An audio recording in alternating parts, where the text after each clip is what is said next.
오늘 그래서 마리아의 믿음이라는 말씀 제목을 가지고 오늘 우리 함께 좀 은혜를 나누려고 합니다. 여러분, 성경을 보면요, 믿음에 대한 이야기가 참 많이 나옵니다. 믿음에 대해서 성경은 굉장히 많이 소개를 하죠. 믿음이 왜 그렇게 성경에서 많이 나오냐면요, 성경 히브리서 11장을 보면 믿음이 없으면 하나님을 우리가 뭐 할 수 없다? 기쁘시게 할 수 없다라고 말해요. 또 믿음이 있어야 구원을 받고요, 믿음이 있을 때 병든 자가 일어나기도 하고요, 아이를 갖지 못하던 사람이 아이를 갖기도 하는 이런 역사들이 뭐를 통해 일어나냐면 믿음을 통해 일어난다는 거예요. 뭐 기술이 아니고요, 뭐 우리의 지식이 아니라 하나님의 성령을 통한 그 믿음의 통로를 통한 역사가 일어나게 된다는 겁니다. 근데 여러분, 그것보다 더 중요한 것은요, 지금 오늘 우리가 이 예배를 드릴 때에도 우리 안에 믿음이 있어야지만 그 예배가 하나님이 받으시기에 합당한 예배가 된다고 성경은 말해요. 히브리서 11장 4절은요, 믿음이 있어야지만 우리가 진짜 예배를 드린다라는 거예요. 이걸 반대로 말하면요, 믿음 없으면 교회에 와서 앉아 있어도 예배는 예배가 아니라는 거예요. 그냥 종교 행사예요. 그냥 일주일에 한 번씩, 또는 내가 시간 됐으니까 와서 그냥 앉았다 가는 것 뿐이지, 우리에게 믿음이 있어야지 그 예배를 하나님이 받으신다는 거예요. 사랑하는 성도 여러분, 저는 그래서 여러분들이 여러분 안에 다 믿음이 더 충만해지셔서 여러분 예배를 하나님이 다 흠양하시고 여러분의 기도를 하나님이 다 들으시는 역사가 있기를 간절히 축복합니다. 여러분, 그래서 기독교는 뭐라고 부르냐면 믿음의 종교다 이렇게 불러요. 기독교는요, 그래서 믿음을 잘 유지하고 믿음의 건강이 곧 우리의 삶을 이끌어가는 거라고 그렇게 기독교는 말합니다. 근데 여러분, 중요한 것은요, 이 기독교의 믿음을 너무나 잘못 이해하면 위험한 길로 가게 된다는 거예요. 뭐 예를 들어서 이단에 빠지기도 하고요, 또 어떤 경우는요, 뭐 사이비에 빠지기도 해요. 왜냐면 믿음을 잘못 이해해서 그런 거예요. 요즘 한참 그 신천지로 떠들썩했죠, 전국이. 그런데 신천지 교주 이만희가 지금 감옥에 구속되었습니다. 뭐 수사 협조를 안 했다라는 이유로 구속이 되었는데요. 근데 여러분, 참 이상한 건요, 그렇게 사람이 나이가 들고 늙고서 내가 믿었던 그 교주가 감옥 가고 막 헛소리하고 막 기억 안 난다 막 이런 불명예스러운 일을 하면 그 밑에서 믿었던 사람들은 어떻게 해야 되냐면 정신을 좀 차려야 되지 않습니까? 아, 이거 내가 잘못 믿었구나 이렇게 좀 생각을 해야 되는데, 여러분, 성경 말씀대로 그 눈과 귀가 어두워지니까요, 그 눈과 귀가 안 보이니까요, 그렇게 자기가 믿었던 이만희가 감옥에 가도 여전히 그를 따라가고 그를 위해서 막 데모하고 그를 꺼내달라고 막 항의를 하는 사람들이 있다라는 겁니다. 여러분, 그렇게 살다가 결국에는 고통과 어려움, 슬픔 속에서 영원한 저주를 받아 영원한 그 형벌의 자리로 가는 그런 안타까운 심령들이 저는 없었으면 좋겠습니다. 그런데 그런 심령들이 우리 앞에 너무 많이 있다라는 거예요. 여러분, 그게 왜 그러냐면 믿음을 잘못 알아서 그러는 거예요. 믿음을 마치 무슨 도깨비 방망이처럼 생각해서 그러는 거예요. 여러분, 그러므로 저와 여러분은 바른 믿음에 대한 이해를 가지고 바르게 하나님을 믿어서 하나님의 역사를 나타내는 빛된 그리고 소금된 삶이 다 되시기를 간절히 축원합니다. 여러분, 그러면 믿음이 뭡니까? 믿음은요, 사람들이 믿음이 뭐예요? 라고 물으면 이렇게 대답해요. 첫째는요, 하나님은 살아계신다라는 걸 아는 거라고 말해요. 맞습니다. 그거 믿음 맞습니다. 두 번째는요, 하나님이 땅을 만들고 바다를 만들고 강을 만들었다라는 걸 믿는 거래요. 그것도 맞아요. 근데 여러분, 이건 언제 배워요? 주일학교 때, 꼬맹이 시절 때 만화를 통해서 혹은 뭐 동화를 통해서 배우는 겁니다. 그리고 세 번째, 믿음은 뭐냐라고 물으면 사람들이 이렇게 대답합니다. 예수님이 우리를 구원하시는 거예요 라고요.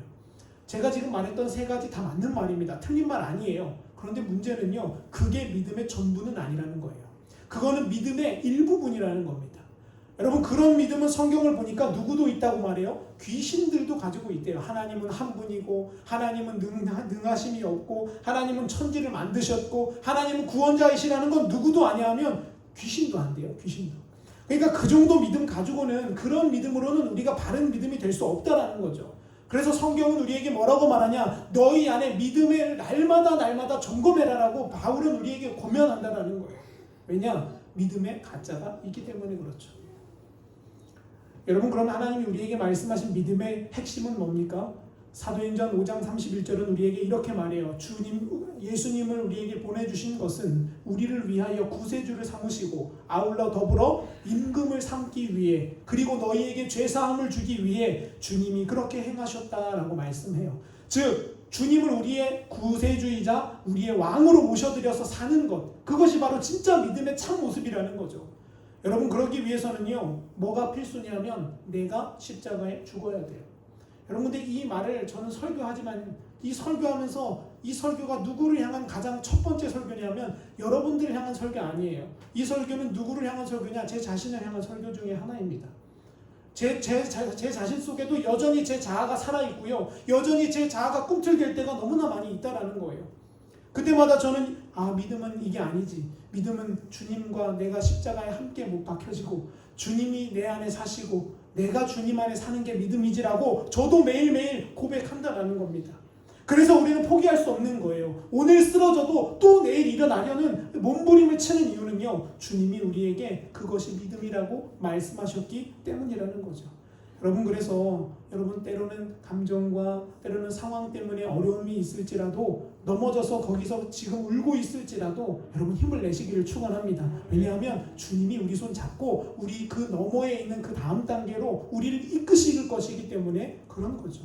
근데 이 믿음을 바르게 이해하지 못하면 미신적인 믿음이 되는 거예요. 뭐 집안이 망하면 뭐 예수님이 우리를 저주하셨다 막 이런 소리나 하고요. 뭐 믿음이 없어서 뭐 잘못됐다 뭐 이런 얘기를 하는 거예요. 그거는 다 어디서 온 거냐면 저기 옛날에 정한수 떠놓고 비나이다 하던 그 믿음을 가지고 교회에 와서 똑같이 믿어서 그런 거예요. 여러분 주님은 결코 그런 분이 아니세요. 주님은 인격이시고요. 주님은 사랑이시고요. 주님은 긍휼이시고 주님은 우리 가운데 정의와 공의를 베푸시는 분이시지 뭐 우리 잘못하면 때려가지고 막 뭐 1대2, 2대2 뭐는 너가 잘못 이해했지 막 이렇게 해서 하는 분이 아니라는 거예요. 그러므로 사랑하는 성도 여러분 오늘 말씀을 통해 여러분 안에 믿음의 바른 정의가 정립되어지고 그 믿음을 통해 하나님을 누리는 역사가 있게 되시기를 축원합니다. 오늘 그 인물 중에 누구를 보려고 하냐면 마리아를 좀 보려고 합니다. 여러분 오늘 우리가 읽은 본문은 대체적으로 언제 많이 읽느냐 하면 성탄절 때 많이 택해서 설교하는 본문입니다. 예수님의 어머니 마리아 설교죠. 근데 여러분 이 마리아가 얼마나 믿음이 좋은 사람인지 여러분 혹시 한번 생각해 보셨나요? 저는 그냥 단순히 여태까지 마리아는 예수님의 엄마 정도로만 생각을 했습니다. 근데 여러분 성경을 잘 묵상하다 보니까요 마리아가 그 정도 수준이 아니라 마리아의 믿음은요 엄청난 수준의 믿음이었다는 걸 제가 발견하게 됐어요. 근데 여러분 이 마리아를 너무 잘못 믿는 경향이 있어요. 어디가 그러냐면 가톨릭이 그래요. 가톨릭은요 마리아를 믿고 마리아를 통해서 예수님께 기도 응답을 받는다 막 이렇게 가르쳐줘요. 근데 여러분 막상 카톨릭에 가서 묻잖아요. 그럼 자기는 절대 그렇게 안 가르쳤다고 발뺌합니다. 근데 제가 교회 헌법, 카톨릭에서 가르치는 교회 헌법을 19조를 보면 거기에 명백하게 써 있어요. 뭐라고 써 있냐? 우리 카톨릭 교도들은 성모 마리아님을 통하여 예수님께 가고 예수님께 응답을 받아서 마리아를 통해 우리가 응답받는다 이렇게 적혀 있어요. 여러분 혹시라도 그런 분 만나면 당신 교회 법 좀 똑바로 보고 믿으라고 알려주셔야 돼요. 여러분 무슨 말이냐면 카톨릭에서는 마리아가 지금 우상 숭배되어지고 있다라는 거예요. 말로는 예수님을 믿는 통로라고 말하지만 실제는 누구를 믿고 있냐? 마리아를 믿고 있는 거예요. 정말 그런가 제가 한번 볼게요. 여러분 카톨릭은 우리랑 똑같다고 말하는데 전혀 다릅니다. 전혀 다른 것이에요. 그래서 교황이라는 사람이 베드로의 후계자라고 말해서 막 이렇게 추앙을 받죠. 근데 얼마 전에 2009년에 그 교황이 어떤 일을 했냐면요. 이런 일을 했어요. 저기 뒤에 하얀색 뚜껑 쓰고 있는 분이 교황이고요. 저기 앞에 있는 게 해골이에요. 저 해골이 누구 해골이냐면 성 귀슬라프라는 유명한 유대 그 성인 중에 한 명입니다.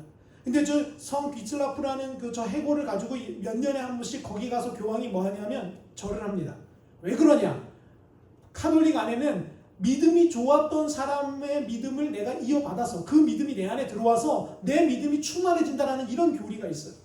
그래서 그 사람이 쓰던 물건, 그 사람이 쓰던 그 사람의 시체, 그 사람의 뭐 염주가 아니라 그 뭐죠? 이거 돌리는 거, 그리고 성경책 이런 걸 내가 소유하고 내가 가지면 그 사람의 믿음이 나에게도 들어온다라는 뭐 그런 믿음을 갖고 있는 것 같아요. 그래서 교황이 몇 년에 한 번씩 이렇게 해골을 장식해서 들고 다니면서 이렇게 저 해골에 경배를 합니다.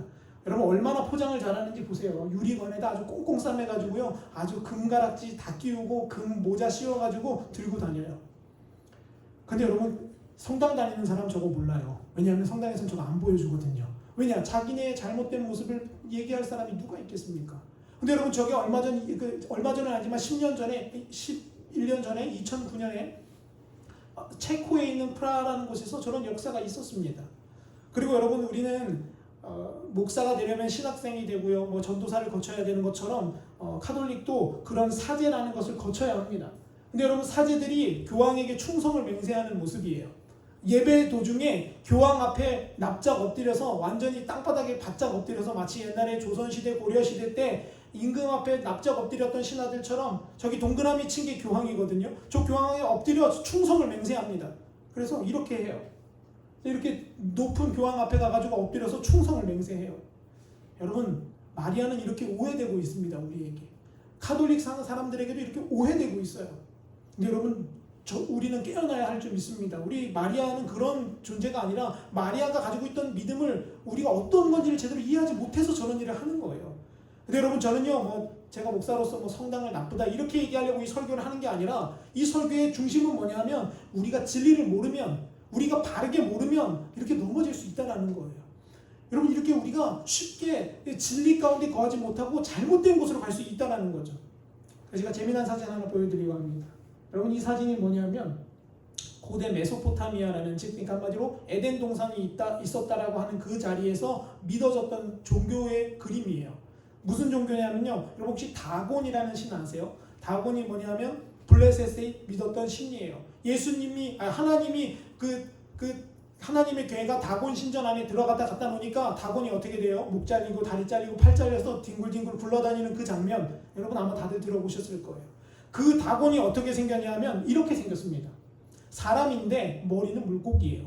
그러니까 결국은 무슨 신이냐면 물의 신이에요. 물을 지켜주는 신이 다곤이라는 신인 겁니다.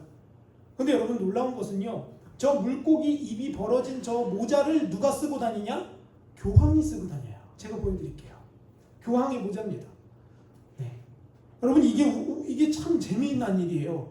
우리는 지금 그 교황의 성당은 나는 마리아를 통해 하나님을 믿어라고 말하지만 여러분 저들은 지금 뭐에 빠져있냐? 우상숭배에 빠져있어요. 여러분 저 모자는 누가 쓰는 거냐면요. 다곤을 섬겼던 제사장들이 썼던 모자의 모양입니다. 물고기 입을 한 모양. 근데 지금 우리는 누가 쓰고 있습니까? 교황들이 쓰고 있고요. 사제들이 쓰고 있고요. 카톨릭 사람들이 저걸 쓰고 있다라는 거예요. 여러분 그래서 저는 오늘 이 설교를 통해서 우리가 바르게 알아야 한다는 걸 말씀드리고 싶은 거예요. 성당 나쁘다 그 사람들 저주가 그런 얘기를 하고자 하는 게 아니라 그들도 불쌍한 영혼이잖아요. 잘못 알고 잘 몰라서 그 상황을 믿는데 우리가 알고 있는 제대로 된 믿음을 우리가 먼저 알고 그 믿음대로 믿어서 우리가 승리하게 되기를 바라는 마음에서 제가 이 그림을 보여드리는 거지. 여러분 절대 오해하시면 안 돼요. 성당 나쁜 애다 잘못됐다 가갖고 막 손가락 깨면서 너네 물고기신 믿는데 막 이렇게 하시라는 게 아니라 우리 안에 바른 믿음이 정립되어지기를 축복해서 이 말씀을 드리는 겁니다. 그렇다면 여러분 마리아가 가지고 있었던 이렇게 잘못 숭배되어지고 있는 이 마리아 숭배가 원래는 제대로 된 믿음에서 출발하는 거거든요. 오늘 읽은 말씀을 보면요. 마리아에게 아주 놀라운 일이 일어납니다. 어떤 일이 일어나냐면 밤에 자는데 갑자기 처녀인 마리아에게 천사가 나타나서 너에게 이제 아이를 갖게 될 것이다 라는 메시지를 주고 떠나가는 거예요.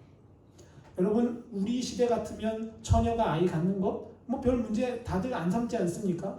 그렇지 이렇게 그래서 심지어 결혼할 때 혼수로 뭐를 가져간다 그래요? 아이를 배워서 임신하고 혼수를 가져간다라는 우스갯 말이 있을 정도로 별 그런 거에 그렇게 격하게 공감하지 않습니다. 그런데 지금 예수님이 살았던 저 시대에는요 처녀가 아이를 갖는다라는 건 곧 그 집안의 망신이자 그 사람의 저주입니다. 그래서 어떻게 할 수 있냐면 동네 사람들이 그 여자와 그 집안 부모를 끌어다가 동네 한가운데 세우고 돌멩이를 던져서 죽일 수 있는 일이 바로 이 일이었어요. 뭐가 달려있는 거냐면 내 목숨이 달려있는 일이에요. 근데 하나님의 천사가 나타나서 너에게 그 일이 이루어질 거다라고 말했다는 겁니다. 여러분 제가 만약에 마리아였다면 야 이거 무슨 마귀 사탄도 아니고 지금 날 보고 죽으라는 거냐. 야 지금 잡혀서 지금 동네방네 끌려가가지고 욕을 바가지로 먹고 돌멩이 맞아 죽을 상황을 지금 이야기하는 거예요.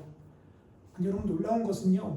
마리아가 뭐라고 고백하냐 우리 한번 잠깐 말씀을 보면 마리아가 이렇게 고백한다라는 거예요. 38절에 이렇게 고백합니다. 주의 여종이오니 말씀대로 나에게 이루어지리이다 라고 고백한다라는 겁니다. 이게 바로 마리아가 가지고 있던 대단한 믿음의 결과입니다. 여러분 하나님은 어떤 분이세요? 우리에게 약속하시면 그 약속을 반드시 지키는 분이세요. 그것을 성경은 뭐라고 표현하냐면 신실하신 하나님이라고 표현합니다. 몇 년이 걸리건 어떠한 상황이건 상관없이 하나님 우리에게 약속하셨다면 그 약속은 반드시 이루어진다라는 거죠. 다시 말해서요, 마리아는요, 내 상황과 내 건강과 내 목숨과 상관없이 하나님의 말씀은 곧이곧대로 이루어질 것이다라는 사실을 신뢰했다라는 겁니다. 여러분, 말이 좋아서 그렇죠. 임신하면, 처녀 때 임신하면 끌려가서 죽는다니까요. 목숨이 왔다 갔다 하는 거예요. 이게 쉽게 아멘 할 게 아닌 거예요. 그런데 마리아가 뭐라고 말해요? 아멘이라고 외치는 겁니다. 여러분, 아브라함도 그와 같습니다. 하나님이 아브라함에게 뭐라고 하시냐? 내가 너를 축복해서 너를 통해서 너의 자손이 별과 같이 많게 해주겠다라고 약속하셨어요. 여러분, 이 약속 받았으면 우리 인간적인 머리로 계산하면 우리는 뭐 계산하죠? 그러면 내년에 한 명 낳고 그 다음에 한 명 낳고 또 낳고 또 나서 대충 얘네가 이렇게 커서 몇 살 때 결혼시키면 대충 이렇게 해가지고 야, 몇 년 걸리겠네? 아니, 저 같으면 그럴 것 같아요. 아, 대충 몇 년은 걸려야겠다. 아니, 근데 이게 웬일이에요? 하나님이 한 명도 안 주시더니만 25년 만에 한 명 끼껏해야 한 명 딱 주시고서 한 10살 때쯤 되니까 뭐라고 하세요? 야, 내가 잘못했다. 야, 계산이 잘못됐다. 다시 반납해라. 하나님이 이러시는 거예요. 모리아산에 올라와가지고 그 내가 줬던 거 다시 내놓으라는 거예요. 이삭 한 명 그거 가지고요. 여러분, 아브라함이 뭐라고 말씀해요? 하나님 치매 걸리셨어요? 왜 그래요, 하나님? 이렇게 말하지 않습니다. 아브라함이 뭐라고 합니까? 예, 하나님. 그리고 그 다음 성경을 보면 이렇게 말합니다. 그 다음날 아침 일찍이 나귀에 짐을 싣고 이삭을 데리고 모리아산으로 간다라고 성경은 기록해요. 여러분, 그게 나중에 로마서에 가면 이렇게 기록됩니다. 아브라함이 왜 그렇게 행동할 수 있었냐? 아브라함이 왜 그렇게 하나님이 다시 줬다가 뺐는데도 불평 한마디 않고 순종할 수 있었냐? 성경은 우리에게 뭐라 기록하냐? 하나님은 생명의 주관자이시기 때문에 설령 내가 아브라함을 각을 떠서 죽였을지라도 하나님은 그 아브라함을 부활시키실 것을 나는 믿었다라고 아브라함의 고백이 로마서에 나와요. 여러분, 이 믿음이 대단한 거 아닙니까? 목에 칼을 찌르고 각을 떠서 죽였어도 누구라면 하실 수 있다는 거예요. 하나님이라면 살려내실 수 있다는 걸 아브라함은 믿었기 때문에 그의 발걸음은 결코 어둡거나 슬프거나 좌절하지 않았다는 거예요. 사랑하는 성도 여러분, 마리아와 같은 믿음이 누구에게도 있었어요? 아브라함에게도 있었다는 거예요. 근데 여러분, 우리는요, 저부터 볼게요. 우리는요, 하나님 믿는다라고 말하는데요, 우리 안에는 그 믿음이 사실 별로 없어요. 예를 들어 하나 설명을 해볼게요. 여러분, 하나님이 우리에게 성경을 통해 뭐라고 말씀하세요? 민수기 14장 28절에 내가 내 귀에 들린 대로 너에게 이루어 줄 것이다 라고 약속의 말씀을 우리에게 주셨습니다. 그러면 믿는 사람이라면 뭐 조심해야 돼요? 말 조심해야 되는 거 아닙니까? 왜요? 하나님이 말씀하신 대로 이룬다라는 걸 우리가 알고 있는데, 근데 여러분, 믿는 사람들의 삶 보세요. 아니, 일단 저 자신의 삶을 볼게요. 여러분 자신의 삶을 한번 보세요. 여러분, 우리의 입술의 고백은 어떤 고백들이 나오고 있나요?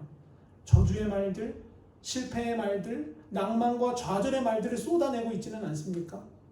여러분, 우리가 이렇게 불신앙 가운데 거하고 있다는 거예요. 두 번째는요, 하나님이 우리에게 뭐라고 말씀하셨냐? 내가 너에게 행한 대로 갚아주겠다라고 말씀하세요. 로마서 2장 6절은 우리에게 이렇게 말합니다. 하나님께서 각 사람에게 그 행한 대로 보응하실 것이다. 시편도 이렇게 말해요. 62장 12절에 주여 인자함을 주께 속하오니 주께서 각 사람이 행한 대로 갚으시리이다 라고 다윗이 고백하는 거예요. 여러분, 그러면 우리 행동 하나하나 조심해야 되는 거 아닙니까? 저부터도 그렇습니다. 저도 행동 하나 조심해야 되는데 제 혈기, 제 자아, 제 모습 때문에 그러지 못할 때가 많더라고요. 그럴 때마다 주님 앞에 엎드려 회개하는 방법밖에 없는 거예요. 주여, 이 부족하고 연약한 종의 혈기, 제가 제어할 수 없는 이 자아, 주님의 십자가 앞에 오늘도 못 박습니다. 오늘도 주님 뜻대로 가기를 원하나이다. 여러분, 이게 바로 진짜 성도의 모습이지 않습니까? 그런데 여러분, 우리는요, 그 행한 대로 갚아주신다는 하나님의 그 음성을 알고 있음에도 불구하고 그대로 살지 못한다는 겁니다. 세 번째는요, 하나님이 우리에게 뭐라고 말씀하세요? 하나님은 하나님의 말씀을 청종하는 자에게 복을 주시겠다고 우리에게 또 뭐를 주셨어요? 약속의 말씀을 주셨어요. 신명기 28장 2절은 이렇게 기록합니다. 내가 내 하나님 여호와의 말씀을 청종하면 이 모든 복이 내게 임하여 내게 이르리다 라고 말해요. 여러분, 그럼 우리는 신앙생활하는 동안에 뭐 힘써야 하죠? 하나님 말씀 들으려고 힘써야죠. 하나님 말씀에 귀를 기울이려고 목숨을 걸고 순종의 무릎을 꿇어야 되는 거 아닙니까? 근데 여러분, 우리는요, 하나님 말씀 청종하는 시간보다 세상 사람과 대화하는 시간을 더 좋아합니다.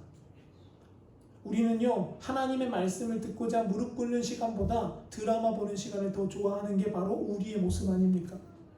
때로는요 우리는요 하나님 앞에 예배 드리는 것보다 신문 한 기절 더 읽는 것을 더 소중하고 좋은 것으로 여길 때가 있다라는 겁니다. 어떻습니까? 여러분 몇 가지만 얘기해도 우리의 믿음이 참 연약하다는 걸 알 수 있어요. 근데 여러분 제가 처음에 서두에서 설교에서 말씀드렸죠. 그러나 좌절할 필요가 없다라는 거예요. 왜냐하면 그 일들을 통해서 하나님이 우리에게 이루고자 하시는 것이 반드시 있기 때문에 그런 겁니다.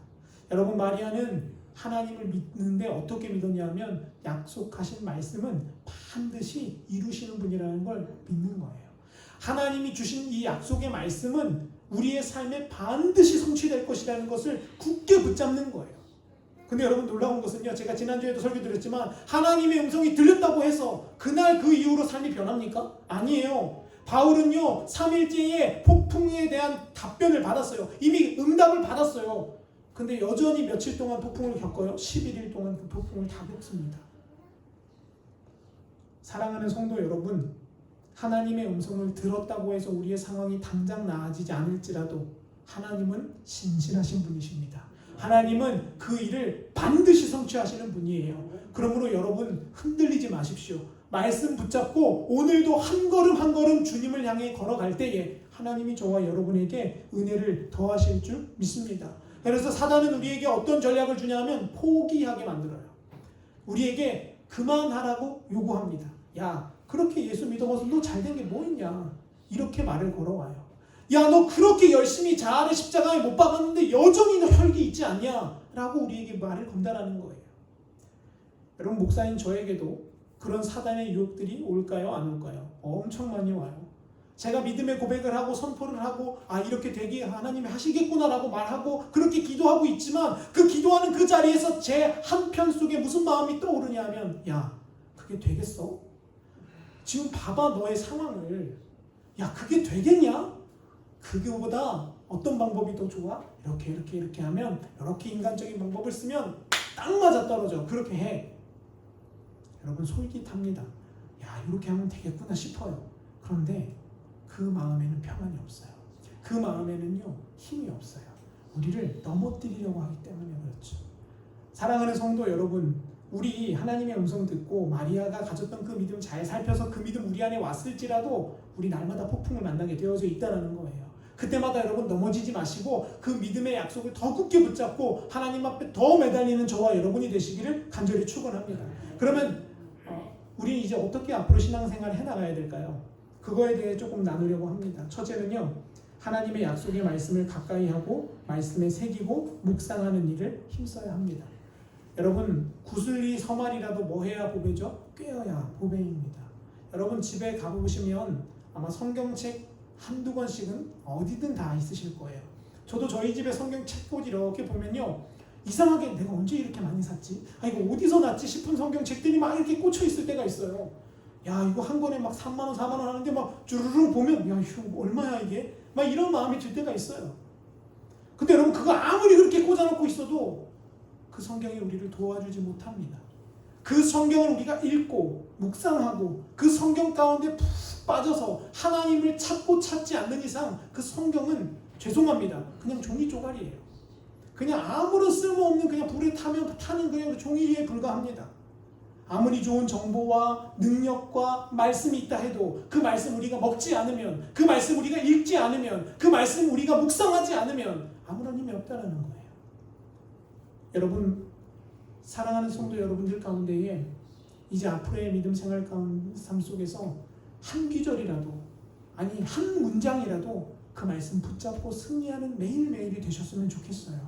여러분 저는 언제 주로 말씀을 외우냐면요, 속으로 외우거든요. 언제 주로 말씀을 외우냐면 뭐 차 운전할 때, 이럴 때 좋잖아요. 뭐 아무것도 할 게 없으니까요. 뭐 운전할 때, 아니 뭐 밖에 나가서 뭐 그냥 뭐 시간을 보낼 때, 이럴 때 아무것도 없을 때 그런 일을 합니다. 그리고 어디에서 잘 외워지냐면 참 신기한 건데, 저는 화장실이나 이런 데 가면 잘 외워져요. 그래서 화장실에서 외우는 경우도 간혹 있어요. 근데 여러분 외우고 나면 신기한 게 뭐냐면, 전 젊은데도 불구하고 뒤돌아서면 생각이 안 나요. 이상하게 이게 다 왜 열심히 외우고 나서 내일 또 해봐야지 하고 딱 내일 보면 생각이 안 나요. 말씀 구절만 떠올라요. 뭐 예를 들어서 이사야 25장 9절. 이거는 알겠는데 그 나머지를 모르겠어요. 그런데도 포기하지 않고 계속하는 이유는요. 그렇게 묵상하고 그 말씀에 거하고 노력하고 힘쓰고 내가 그 말씀을 사랑할 때에 하나님의 성령이 우리를 어느 순간 도우시면 그 말씀이 우리 안에 살아서 움직이게 되어진다는 거예요. 저는 그 역사를 바라보고 외우는 거예요. 뭐 제가 외운다고 한들 뭐 그게 저를 살리겠습니까? 제가 하는 게 아니라 그 말씀을 차곡차곡 쌓아 두었을 때에 그 운동력 있는 성령의 역사가 우리의 말씀 마음 바탕을 뒤집으셨으면 그때 그 말씀이 우리에게 힘이 되는 거예요. 사랑하는 성도 여러분, 그러므로 여러분 하나님의 약속을 믿되 그 약속의 말씀을 날마다 묵상하며 그 약속의 말씀을 날마다 더 가까이 하는 역사가 있기를 간절히 축복합니다. 두 번째는요, 앞으로 우리에게 남아있는 하나님의 약속의 말씀을 좀 붙잡아야 된다는 거예요. 이게 무슨 말이냐면요, 여러분 구약 성경은 이제 웬만큼은 다 성취된 성경입니다. 뭐 몇몇 구절은 아직 남아있지만요.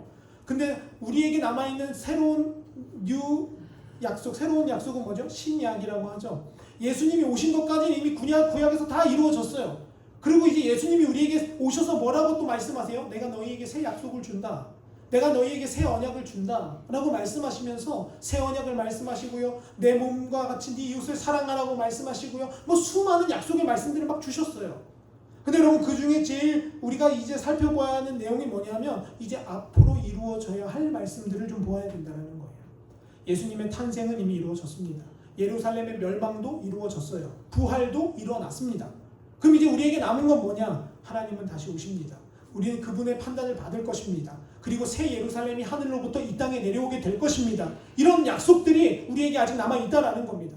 그러므로 사랑하는 성도 여러분, 우리 앞에 남아져 있는 약속의 말씀을 잘 묵상하시고 그 말씀에 집중하셨으면 좋겠어요. 악한 대적 사단 마귀가 우리를 공격할 때 우리 예전으로 돌아가면 안 돼요. 옛날에 그랬는데, 옛날에 기도했는데, 옛날에 은사 받았는데. 아니요, 그건 이미 다 구잖아요. 주님은 우리에게 뭐라고 말씀하시냐면 너의 미래 앞에 있는 말씀을 보라고 말씀하시는 거예요. 너의 미래에 약속되어진 그 말씀을 붙잡으라는 거예요. 그러니까 마귀가 와서 너 넘어질 거야, 죽을 거야, 끝날 거야 라고 말하지만 주님 우리에게 뭐라고 말씀하시냐? 너에게는 새 예루살렘이 있어. 너에게는 부활이 있을 거야. 너에게는 재림하시는 예수가 너의 힘이 되실 거야. 너를 데리러 오는 신랑이 오실 거야 라는 희망의 메시지들을 우리에게 주신다라는 겁니다. 그러므로 여러분, 우리나라가 지금 혼란을 겪고 있지 않습니까? 이 혼란 가운데에도 저는 그 다음을 봅니다. 저는 그 다음의 역사를 계속해서 보려고 제 마음속으로 그 말씀을 묵상합니다. 여러분 놀라운 사실은요, 우리나라가 하나님 앞에 아주 큰 죄악을 저질렀어요. 그게 뭐냐면 바로 이거예요. 이것보다 더 큰 죄악은 없습니다.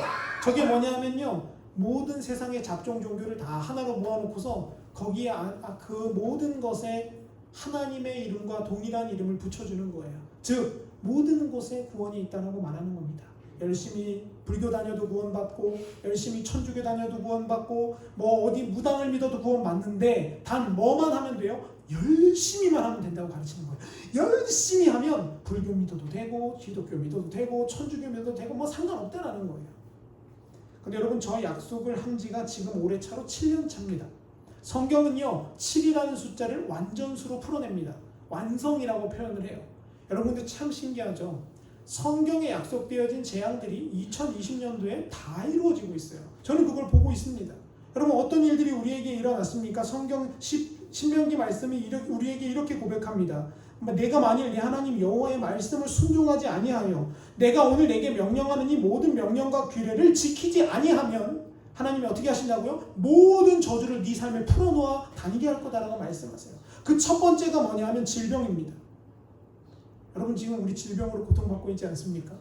하나님의 말씀이 성취되었습니다. 두 번째는 뭐 때문에 우리는 고민하게 될 거예요? 정신적인 문제로 고민하게 될 거예요. 이건 무슨 의미냐면요, 자살자가 늘어나게 될 거고요, 귀신 들린 사람이 늘어나게 될 거고요, 조현병 환자들이 늘어나게 될 거고요, 살인사건이 늘어나게 될 것을 주님이 이미 예언하셨다라는 거예요. 왜 그러냐? 하나님의 말씀에 빗나간 삶을 살면 그렇게 될 수밖에 없다라고 주님이 이미 우리에게 예고하셨어요. 그리고 또 어떤 위기가 옵니까? 그 다음 단계는 경제의 위기가 찾아옵니다. 여러분 지금 우리나라 경제의 위기입니까 아닙니까? 저는 위기라고 봅니다. 여러분 요즘 금값이 진짜 금값이 됐어요. 금값이 예전에 비해서 껑충 뛰어서 금값이 되었습니다. 제가 어제 어떤 분한테 그런 이야기를 들었어요. 애호박 하나에 6,000원 한답니다. 6,000원. 그럼 제가 마트에서 애호박을 900원 할 때 봤거든요. 지금 가격이 6배가 올라갔어요. 그런데 경제 전문가들이 뭐라고 전망하냐? 아직 택도 없다. 아직 이제 앞으로 더 이런 일들이 더 격해져서 우리 이제 돈다발을 싸지고 들고 집고 가도 무 하나 사오면 그 돈 다 써야 되는 그런 시대가 온다라고 예언합니다.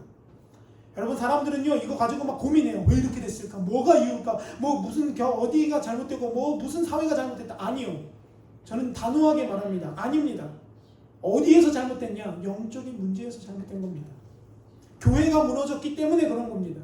신앙인들이 하나님의 말씀과 결별하고 세상과 결혼하기 시작하면서부터 이 일이 벌어지기 시작하는 거예요.